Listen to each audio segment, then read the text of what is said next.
জীবন না খুব কঠিন। না, জীবন কিন্তু খুব কঠিন না, আমরা তাকে কঠিন ভাবি।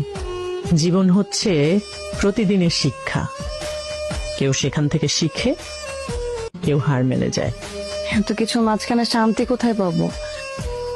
শান্তি তো কোনো জায়গা না, এটা হচ্ছে একটা ফিলিং বা সিদ্ধান্ত বলতে পারো।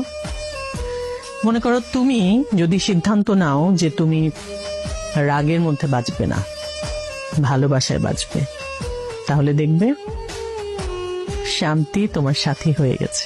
কিন্তু আমি না আপনাকে দেখে খুব অবাক হই। আপনি সবসময় অনেক শান্ত থাকেন, দেখে মনে হয় যে সবকিছু মাঝখানে আপনি শান্তি খোঁজেন। কারণ আমি বুঝে গেছি জীবনে মানুষ কখনো বদলায় না, বদলায় সময়। সেজন্য কোনো মানুষকে চেঞ্জ করার চেষ্টা না করে নিজের ভাবনাকে